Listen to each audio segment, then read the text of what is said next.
Hello my fellow Texans, and welcome to the first video on this channel that I'm currently describing. Could Texas declare independence? I'm going to discuss a few reasons why I think it could happen, and a few reasons why I think it could never happen. If you enjoy videos like these and you want to see more, please make sure to let me know by hitting that like and subscribe button down below, because it really helped me out and really helped motivate me to create more content for you all in the long run. Other than that, enjoy the video. You see, Manifest Destiny dominated American politics between the 1800s and the 1900s. The almost religious and fanatical belief that the United States was destined to expand from the East Coast to the West Coast, which it eventually did after a couple of wars were fought and a couple thousand died, but it's no big deal. So for those of you who do not know much about Texas history, I'm going to tell you that Texas actually was an independent country at one point between the years of 1836 to 1845. Now, the reason why it ceased to exist as a country is because of the annexation by the United States, but the issue goes a lot more deeper than that. First, I'm going to begin by describing the reasons why I think Texas could declare independence. It is very possible there is a relatively large movement in the state of Texas currently pushing for independence. Now, while I think this is unlikely, I'm going to tell you why I think it may happen and why it may not happen.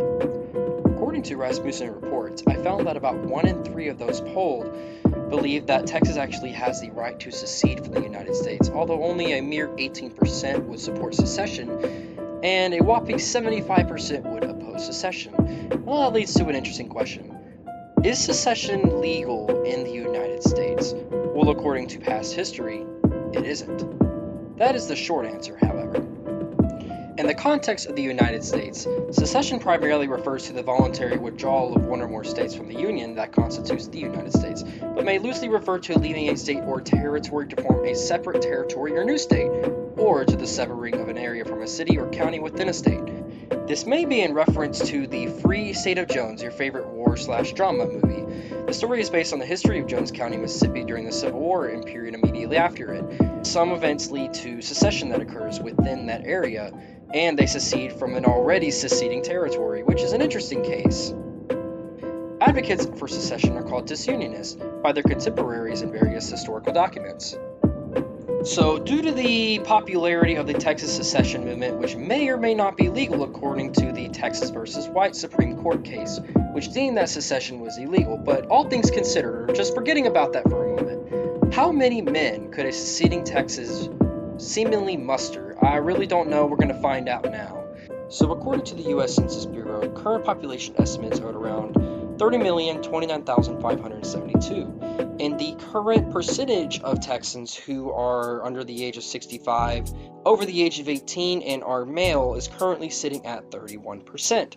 So say that one third of 31% would be around 10.33%. So you take the current number of the population, 30,029,572, and multiply it times 0.10333, and the current population, or at least the current number of people who could potentially be able to put up a fight, is sitting barely at around 2 million, which is kind of a problem considering the United States can muster a force that is tens of times that size. So who's to say what can happen, but with a number as high as 2 million, I'm sure that the Texas People's Army could probably put up a pretty good fight. So now I'm going to list a few reasons as to why I believe, personally, why Texas could not successfully succeed in seceding anytime soon. So my primary reasons for thinking this is just the amount of value Texas has as a state, with its Gulf access, its natural resources, its booming economy, sprawling urban centers. The United States has actually funneled trillions of dollars from its own banks, its own government, into Texas as a whole, in order to upgrade the infrastructure and allow for the rapid growth of cities and the abstraction of precious natural resources, primarily oil in the early 20th century. So as of now, I do not believe the United States would be willing to give up Texas, considering how important it is to the upcoming resource wars that may have happened in the next 20 or 30 years. So So maybe if things happen differently throughout the 21st century than I believe they are going to, then maybe Texas has a fighting chance. That's actually another point I wanted to bring up. A fighting chance. Does Texas have it? Well, probably not. The United States currently has numerous ICBM bases located in the panhandle of Texas, In North Texas, around the panhandle, there are a couple of nuclear armament sites. So would the United States be willing to give that up, or would it be heavily fortified?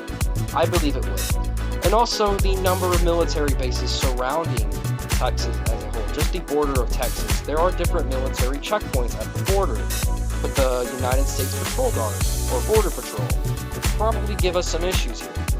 So, because of that, I think a war would be very drawn out and costly, because while Texas could rather draw millions of men for their fight, I just have a hard time believing that they could withstand the strain in a war of attrition against the United States, especially with the state identity being so worn out. I'm not saying that negatively towards Texans because I am one, but it's honestly been almost 200 years since Texas has been independent, and they were only independent for 9 years. So, does Texas have what it takes to be independent? Maybe, maybe not, but we'll talk about that in a future video. I'm going to go ahead and end the video here, so if y'all like that, please make sure to let me know by hitting that like, subscribe button down below, because again, it would really help me out and really help motivate me to create more content for y'all in the long run. I really appreciate your time watching this video. If you made it this far, I look forward to seeing you in the next one.